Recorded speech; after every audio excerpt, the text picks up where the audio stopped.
बागवान भाइयों, आपको परेशानी आजकल ज़रूर होगी कि बगीचे में वुली एफिड जो है बहुत ज़्यादा है और उसको कंट्रोल कैसे करें, इसको लेकर के काफ़ी चिंतित आप लोग होंगे। देखिए, सेब तुड़ान के बाद में वुली एफिड को कंट्रोल करने के लिए आपके पास दो तरीके। एक तो ये कि उसको जो है ऊपर ही मारते हैं स्प्रे करके। स्प्रे आप जो है सिस्टमिक इंसेक्टिसाइड की कर सकते हैं, ऊपर इमिडाक्लोप्रिड उसका स्प्रे कर सकते हैं या क्लोरोपाइरीफोस का स्प्रे कर सकते हैं। इसके अलावा मैं आपको बता दूं कि अगर आप नेचुरल फार्मिंग करते हैं, ऑर्गेनिक फार्मिंग करते हैं और कन्वेंशनल फार्मिंग भी अगर करते हैं, तो एक बहुत ही बेस्ट और जीरो इन्वेस्टमेंट वाला जो तरीका है वो ये कि वुली एफिड जो है वो अब सर्दियों में, क्योंकि उसको ठंड लगेगी, टेम्परेचर बहुत डाउन होगा, तो उसको सर्दी से बचने के लिए अब नीचे मिट्टी में जाना है और ऊपर अब सैप नहीं होगा प्लांट में, तो उसको खाना भी नहीं मिलेगा। इसलिए उसको नीचे उतरना है, ठंड से भी बचेगा और नीचे जड़ों में जो सैप रहता है वहां से उसकी फीडिंग अब होनी है, इसलिए वो उतरेगा नीचे और नीचे जो है मिट्टी के अंदर वो रहेगा, पूरी सर्दियां वहां निकालेगा। फिर बर्ड ब्रेकिंग के बाद वापस जो है वो ऊपर चढ़ता है। तो वो नीचे उतरने के लिए और ऊपर चढ़ने के लिए तने का सहारा लेता है, यही उसका ट्रैक है। तने से वो नीचे की तरफ को आता है और नीचे मिट्टी में रहेगा। जितने भी वुली एफिड ऊपर है, आप ये कह सकते हैं कि 99.9% वुली एफिड के जो कीट हैं वो सब जो है इसी रास्ते के थ्रू उन्होंने सबने आना ही नीचे है, वो ऊपर नहीं रहेंगे। तो नीचे आते हैं अगर, तो उनको जो है रास्ते में कुछ ट्रैप लगा करके उनको पकड़ा जा सकता है, यहाँ पे उनको खत्म किया जा सकता है। यहाँ मेरे सामने जो है एक पेड़ है चीड़ का और इससे जो है ब्रोजा निकाला जा रहा है। फॉरेस्ट कॉर्पोरेशन जो है इस ब्रोजा को निकालता है और ये किसी भी कोई भी मटेरियल बनता है उसके लिए एज रॉ मटेरियल यूज होता है। तो हम यहाँ रोड से जा रहे थे और ये ब्रोजा निकलने का जो फैक्ट्री, ये साधन हमने यहाँ देखा, तो मैंने कहा ये बहुत अच्छा है आपको समझाने के लिए, आपको दिखाने के लिए। तो आप देख सकते हैं कि अगर आप ये जो ब्रोजा यहाँ से निकल रहा है, हमारे यहाँ इसको लोकल लैंग्वेज में खलजा कहते हैं, आपके यहाँ क्या कहते हैं ज़रा एक बार कमेंट बॉक्स में ज़रूर बताएं। तो होता क्या है कि ये जो है चिपकने वाला पदार्थ है, कोई भी कीट इस पे जाता है तो वो इसमें चिपक जाता है। उसका उदाहरण आपके सामने है। यहाँ आपको बहुत सारी चींटियां फंसी हुई मरी हुई नजर आएंगी। यहाँ आप देखो बिल्कुल सूख करके खत्म भी हो गई। यहाँ 1 2 3 4 है ना, ऐसे बहुत सारी चींटियां, यहाँ देखो आप 5, बहुत सारी चींटियां इसमें फंस करके मरी हुई है। यहाँ है, यहाँ है, यहाँ है और एक तो यहाँ इसके अंदर ही घुस गई।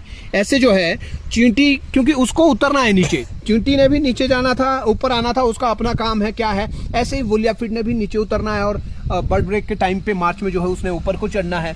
तो वो जब यहाँ से नीचे उतरेगा, आपको क्या करना है, आपको ये ग्लू आप मार्केट से भी खरीद सकते हो। आप ऑनलाइन चिपकू वेबसाइट पे जब आप जाएंगे chipku.com पे, तो वहाँ भी आपको मिलेगा। करना क्या है, खाली इसको उठाना है और इसको आपने ऐसे लगा देना है, ऐसे लगा देना है बस। ये आप ऑनलाइन ले लो या फिर जंगल से आप इकट्ठा करो, और उत्तराखंड वाले जहाँ पे ये, या फिर कोई और इलाके जहाँ पे ब्रोजा इकट्ठा होता है, वहाँ से जो है आप ये ऐसे ले सकते हैं। लेकिन ध्यान रखें कि फॉरेस्ट वाले आपके ऊपर केस ना कर दें।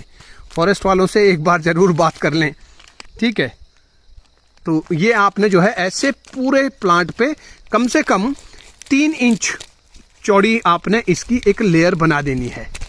3 इंच चौड़ी लेयर आपको बनानी है, लगभग इतनी चौड़ी लेयर आपको चारों तरफ से बनानी है। वुली एफिड की मजे की बात यह है कि उसने नीचे उतरना ही है और उसको पंख नहीं होते हैं, उसने आना ही इसी रास्ते है, दूसरा कोई रास्ता नहीं है। ये बहुत बढ़िया हो जाएगा कि आप जो है यहीं पर वुली एफिड को खत्म कर देंगे, उसको यहीं पे पकड़ लेंगे, वो यहीं पे खत्म हो जाएगा।